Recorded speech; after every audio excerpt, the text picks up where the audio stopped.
ఇక్కడున్న మీ అందరికీ నా వందనాలు. యేసుక్రీస్తు పాపముల కొరకు శిలువలో మరణిస్తూ చివరిగా మాట్లాడిన 7 మాటలలో ఈరోజు మీతో నేను 6వ మాటను పంచుకోవాలని ఆశిస్తున్నాను.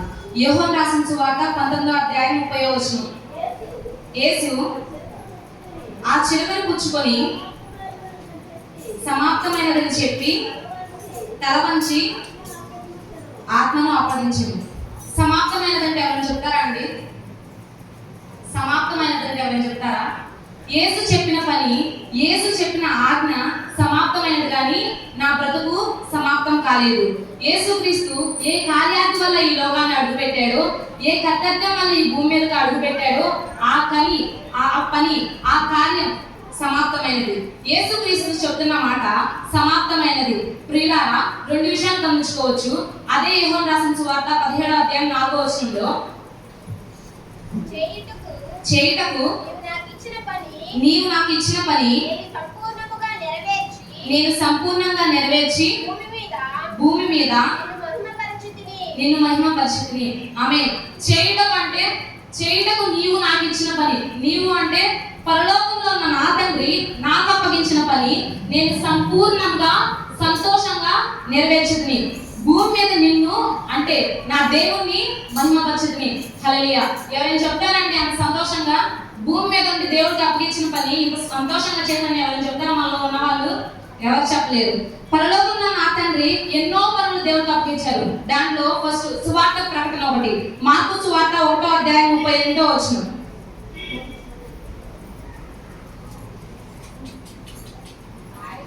ఆయన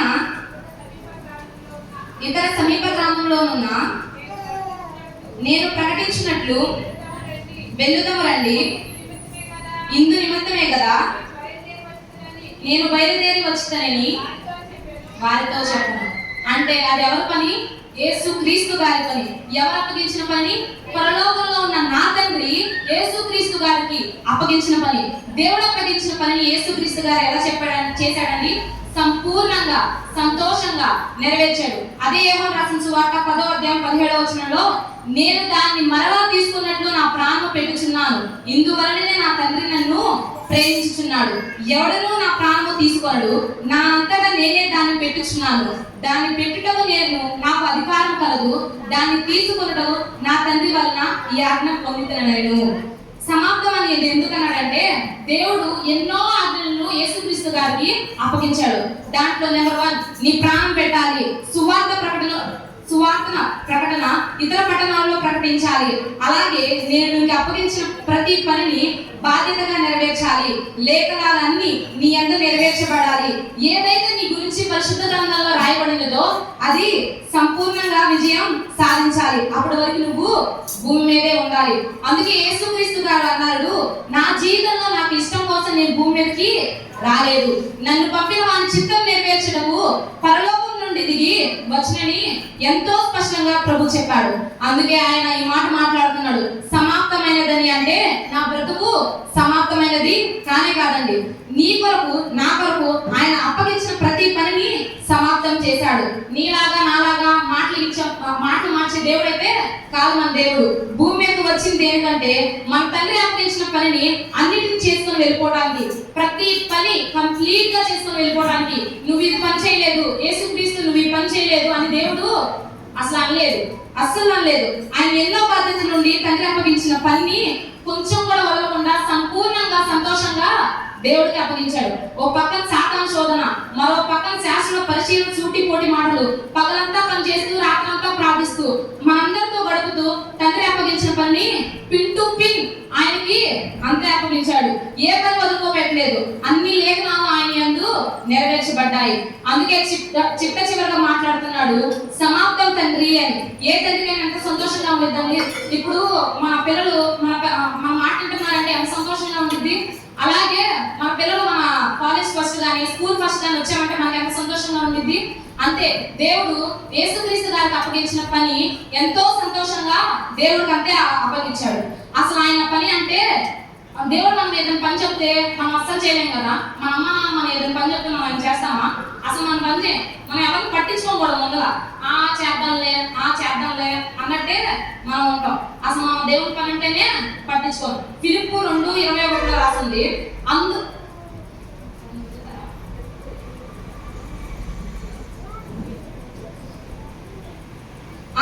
తమ సొంత కార్యములు చూచుచున్నారు కానీ యేసు క్రీస్తు కార్యము చూడము అని రాసింది.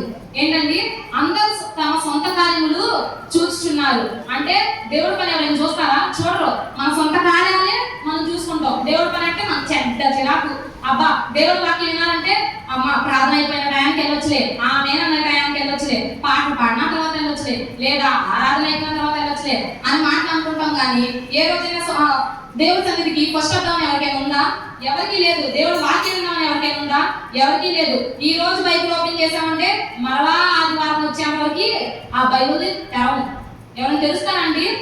ఎవరో కొంతమంది, 100కి కొంతమంది అన్నమాట. మన సొంత పనులు ఏంటో తెలుసా? మన సొంత పనులు ఏంటో తెలుసా అండి? దేవుడి పని చేయడమే మన సొంత పని. దేవుడి పని జరగటమే మన పని జరగటం. నా పని జరగటమే దేవుడు ఇవ్వాల్సిన మన భావన. అంతేకాని నా పని అయితే నాకు చాలు, దేవుడు అక్కర్లేదు. మనలో చాలా మంది ఉన్నారు ప్రియులారా, దేవుడి మాటలు వినాలి అంటే చిరాకు.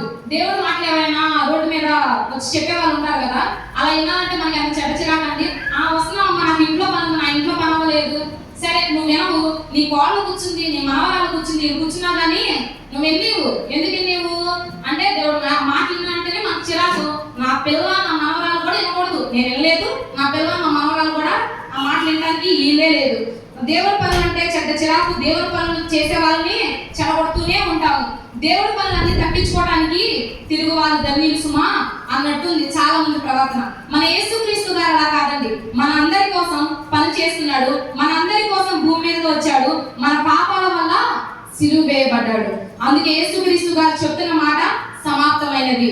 మన ఇంట్లో వాళ్ళు ఎవరైనా 4 ఉంటారండి ఇంట్లో. ఆ 4లో ఒక్కళ్ళ పనికి వెళ్ళకపోయినా కానీ ఎవరు గడుస్తుందా? ఇంట్లో ఎవరు గడవదు, రూపాయి రాదు, ఏం జరగదు. మన ఇంట్లో తల్లిదండ్రులు కానీ పిల్లలను కానీ ఎవరిని పోషించుకోలేము. కానీ దేవుడు అంటున్నాడు, ప్రభు అంటున్నాడు, ఏమి తిందుమా, ఏమి తాగుదమా, ఏమి ధరించుకుందామా నువ్వు ఎప్పుడు చింతించకండి. మీకు ఏమి కావాలో నాకు తెలుసు. నేను మిమ్మల్ని విడిచిపెట్టను. నేను మీకు అడిగినదంతా ఇస్తాను. మీరు భయపడకండి, మీరు చింతించకండి, నేను చూసుకుంటా. మీరు మాత్రం నా పని చేయండి అని అంటున్నారు. మీరు ఏమి అడుగుతున్నారో అది నేను తప్పకుండా ఇస్తా. మీరు భయపడకండి. I'm always with you, I'm always with you, I can do you my work, you always do my work. దేవుడు చెప్తున్నాడు, నువ్వు నా పని చేయి, నువ్వు అడిగిందల్లా నేను నీకు ఇస్తా.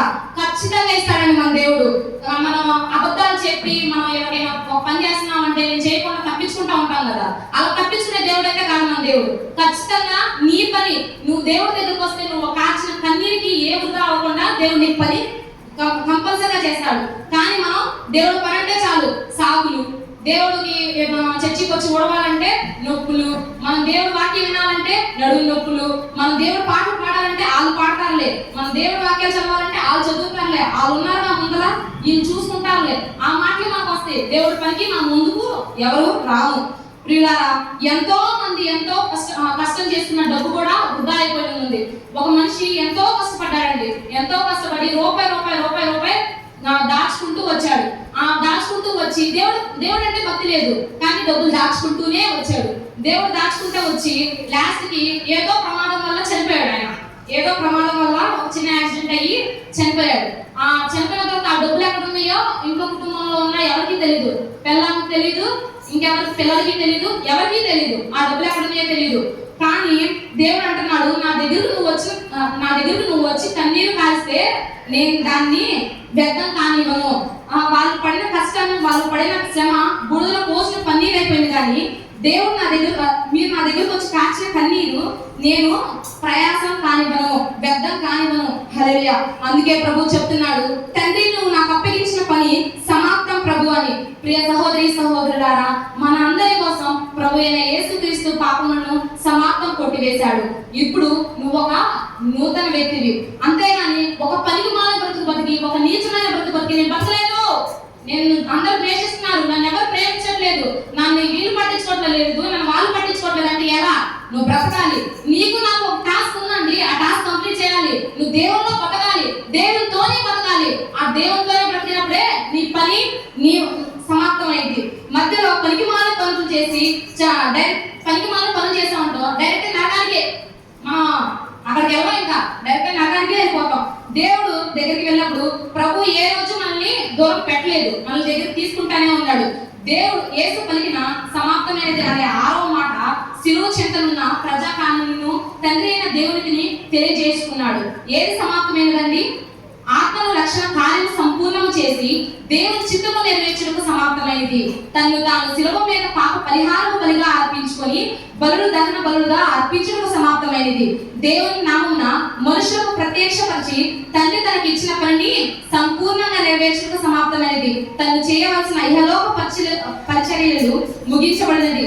ఆమె ప్రియులారా, ఇప్పుడు నీ వంతు దేవుడు పని చేయడానికి నువ్వు సిద్ధంగా ఉన్నావా? సిద్ధంగా ఉన్నావా దేవుడు పని చేయడానికి? దేవునితో జీవించడానికి నువ్వు సిద్ధంగా ఉన్నావా? మన పాపములను సమస్తం చేసుకుని దేవునితో జీవించే కృపా కనికరం మన అందరికి దయచేయను గాక. ఆమె దేవుడి మాటలను దీవించి ఆశీర్వదించును గాక. ఆమె.